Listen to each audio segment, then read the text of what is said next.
Good morning student. मैं M com fourth semester student. कैसे हैं आप सब लोग? आई होप आप सब अच्छे होंगे और सब कुछ अच्छा चल रहा होगा।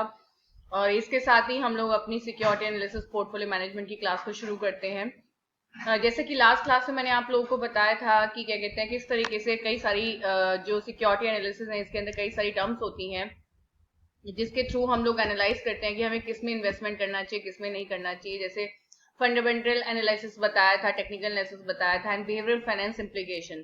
तो investor aware of the market efficiency but sometime overlook the issue of the psychology in the financial market. ठीक है, ये कई सारी चीजें होती हैं इसके अंदर, जिसमें मैंने आपको बॉटम अप अप्रोच बताई थी। अगर आप लोगों को याद होगा तो I already explain you guys what is the क्या आपका बॉटम अप अप्रोच, जिसमें मैंने आप लोगों को बताया था कि बॉटम अप अप्रोच बेसिकली वो अप्रोच होती है जिसके थ्रू, ठीक है, एक इन्वेस्टर क्या करता है, सिक्योरिटी मार्केट में इन्वेस्टमेंट करता है। सम टाइम तक क्या आपका इन्वेस्टर थिंक की क्या कहते हैं, नहीं कोई बात नहीं, मुझे मतलब पर्टिकुलर इंडस्ट्री को कंसीडर करना है, मेरा कोई पर्पस नहीं है इकोनॉमी को देखने का या कंट्री की क्या कहते हैं पूरे की पूरी जो उसकी जीडीपी एंड ऑल है उसको देखने का। क्योंकि देखिए सीधी सी बात है, हर इन्वेस्टर का अपना एक क्राइटेरिया होता है अपनी अपनी अपनी क्या कहते हैं स्टॉक अपनी स्टॉक को या फिर जिसमें वो इन्वेस्टमेंट करना चाहता है, ठीक है, उसको क्या करने का, एनालाइज करने का।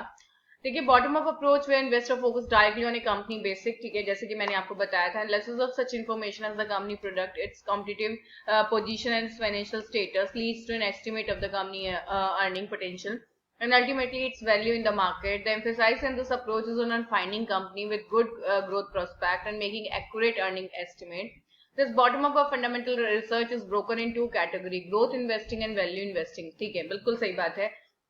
देखिए जब भी कोई भी बंदा क्या करता है, इन्वेस्टमेंट करता है, ठीक है, और बॉटम अप अप्रोच को कंसीडर करता है, तो उसको दो कैटेगरी में क्या करता है, कंसीडर करता है, growth investing and value investing. देखिए ग्रोथ स्टॉक का मतलब ये होता है कि when they are not interested to कि वो कंपनी हमें डिविडेंड डिक्लेयर करे, वो कंपनी क्या कहते हैं हमें बोनस शेयर इशू करे, वो तो उनका केवल मेन पर्पस होता है कि अगर आज मैंने 50 रुपए का खरीदा है तो साल भर में कम से कम ये मुझे 150 रुपए दे जाए पर शेयर। इसका मतलब ये इसकी इसकी वैल्यू क्या हो जाए आपकी, 50 रुपए से 200 रुपए हो जाए या 300 रुपए हो जाए। ग्रोथ स्टॉक का मतलब ये होता है कि जिसमें हम लोग ये चाहते हैं कि जितने में हम खरीद रहे हैं उससे ज्यादा प्राइस पर ही हम उसको क्या करें, बेचें। It carry investor expectation of above average future growth in the earning and above average valuation as a result of high price earning ratio. Investor expect this stock to perform well in future and they are willing to pay high multiple for the expected growth. मैंने आपको क्या बताया था, multiple. जैसे कि मान के चले अगर 50 रुपीज का कोई शेयर है वो 200 का हो गया तो वो कितने मल्टीपल में हो गया, 4 टाइम्स बढ़ गया वो आपका। जहां कभी वो 50 रुपए का होता था वहां पर वो पर शेयर अब आपको क्या दे रहा है, ठीक है, 50 रुपए आपका उसमें खर्चा हो गया, तो 50 रुपए में आपने उसको खरीदा है, ठीक है, बट अगर वो 200 रुपए का हो जाता है तो वो अल्टीमेटली 4 टाइम क्या हो चुका है, अपने हिसाब से बढ़ चुका है। ठीक है, तो अल्टीमेटली वही कहना कि क्या कहते हैं, growth stock is basically a stock, ठीक है, इन विच, ठीक है, अब इन्वेस्टर इन्वेस्ट, ठीक है, किस डिजायर को रखकर कि जिसमें वो चाहता है कि फ्यूचर में उसकी जो क्या कहते हैं वैल्यू है, मतलब जो उसका बेसिकली प्राइस है वो क्या हो जाए, आपका बढ़ जाए।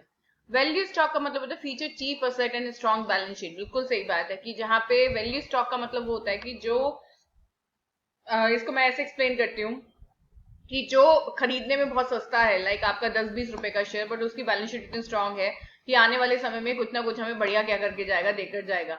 आगे मेरी बात समझ में, तो उसे बोलते हैं वैल्यू स्टॉक। देखिए ग्रोथ स्टॉक तो वो होते हैं जिसके पैसे पहले से ही क्या होते हैं, ज्यादा होते हैं। आगे मेरी, जैसे अगर हम ग्रोथ स्टॉक की बात करें तो इन्फोसिस हो गया, एनटीपीसी, बीएचईएल, टाटा मोटर्स, ये पहले महंगे शेयर है। क्लियर हो गया। और अगर मान के चले फ्यूचर में ग्रोथ नहीं देकर जाएंगे तो कोई फायदा नहीं होगा इन्वेस्टमेंट करने का।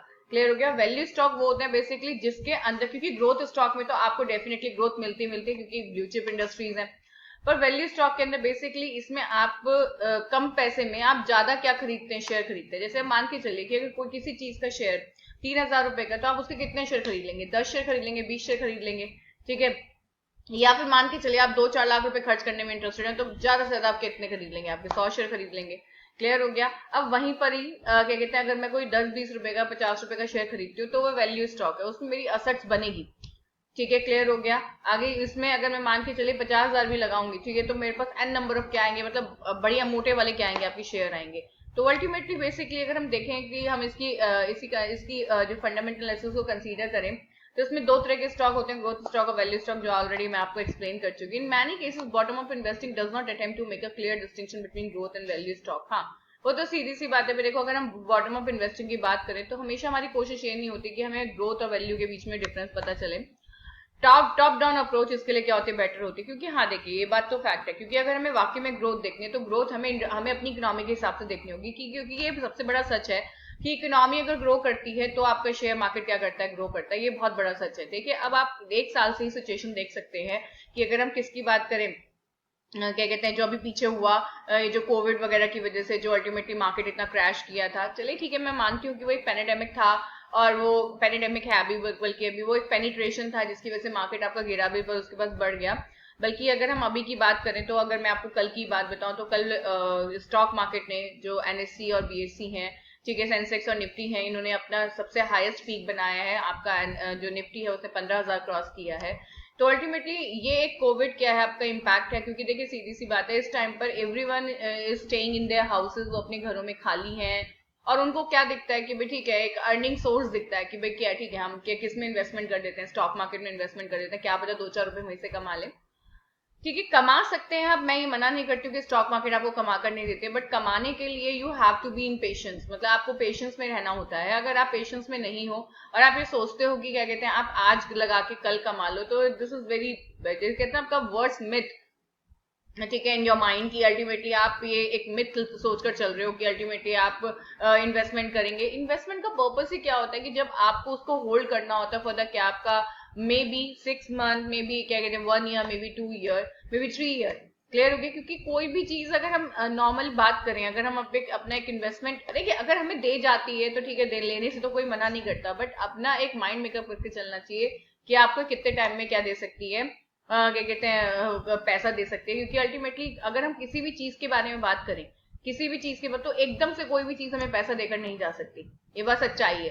तो इसीलिए इन्वेस्टमेंट हमेशा, आप देखिए बाहर के इन्वेस्टर इंडिया के अंदर इन्वेस्टमेंट अभी 10 साल से करने इसलिए चालू हो गए ज्यादा, क्योंकि उनको पता है कि नाउ इंडिया इज ग्रोइंग, क्या आपका इकोनॉमी इंडिया ग्रो कर रही है। अब साल भर को छोड़ दें क्योंकि कोविड की वजह से तो इंडिया अभी मतलब इतना ग्रो नहीं कर रहा है, बट स्टिल लास्ट ईयर आपका से मतलब अगर हम देखें तो जीडीपी आपकी बहुत अच्छी बढ़ी है। क्योंकि ऑब्वियसली अगर हम बात करें कि अगर हम जो हमारी कंट्री को रन करने वाले लोग हैं, ठीक है, वो उनमें कुछ लोग अब ऐसे हैं जो अल्टीमेटली हमारी कंट्री के बारे में सोचते हैं, हमारे देश के हित के बारे में सोचते हैं। पहले क्या होता था, जो पार्टीज थी, मैं किसी का नाम नहीं लेना चाहूंगी, जो पार्टीज थी, ठीक है, उन लोगों ने मतलब कुछ लोगों ने क्या कहते हैं देश को सिर्फ खाया खाया है, ठीक है, उन्होंने किसी भी तरीके से देश को आबाद करने की कोशिश नहीं की। तो वो ये कहना है स्टॉक मार्केट तो बेसिकली देश की ग्रोथ के हिसाब से चलती है। तभी आपने देखा था कि मार्केट पहले कितनी इतनी इजीली क्रैश नहीं होती थी, ठीक है, क्या कहते हैं इतनी इजीली क्रैश, जितनी इजीली क्रैश अब नहीं होती है उतनी इजीली पहले क्रैश हो जाती थी। मैंने हर 2-3 साल में, क्योंकि स्टॉक मार्केट में मैंने काम किया है, मुझे पता है